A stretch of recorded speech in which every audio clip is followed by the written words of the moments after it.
শবে কদর হাজার মাসের চেয়েও উত্তম এক রাত।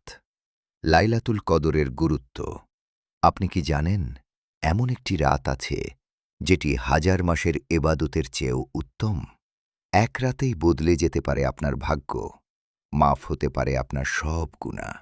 সে রাতটি হল শবে কদর। রমজান মাসের শেষ 10 রাতের মধ্যে লুকিয়ে আছে এক মহামূল্যবান রাত, লাইলাতুল কদর, যাকে আমরা শবে কদর বলি। পবিত্র কুরআনে আল কুরআনের সূরা কদরে আল্লাহ তাআলা বলেন, লাইলাতুল কদর হাজার মাসের চেয়েও উত্তম। ভাবুন তো, হাজার মাস মানে প্রায় ৮৩ বছরেরও বেশি সময়। অর্থাৎ এই এক রাতের এবাদত ৮৩ বছরের এবাদতের থেকাদের থেকেও বেশি সওয়াবের। এই রাতেই মুহাম্মদ সাল্লাল্লাহু আলাইহি ওয়াসাল্লামের উপর নাজিল হয়েছিল পবিত্র কুরআন। এই রাতে ফেরেশতারা দলে দলে পৃথিবীতে অবতরণ করেন। আল্লাহর রহমত ও বরকত ছেয়ে যায় চারদিকে। বান্দার দোয়া কবুল হওয়ার বিশেষ সুযোগ থাকে।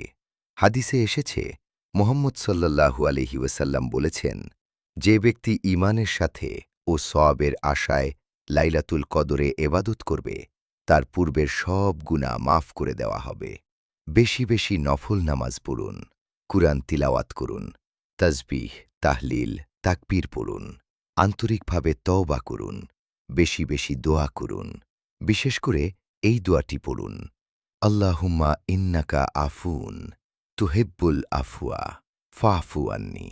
অর্থ, হে আল্লাহ, আপনি ক্ষমাশীল, ক্ষমা করতে ভালোবাসেন, তাই আমাকে ক্ষমা করুন।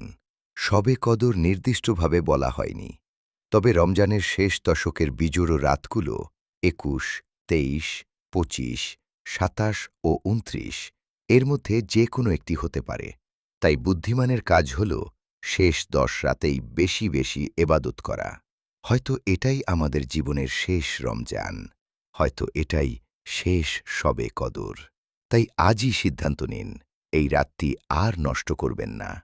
আল্লাহ যেন আমাদের সবাইকে লাইলাতুল কদরের প্রকৃত বরকত লাভ করার তৌফিক দান করেন। আমিন।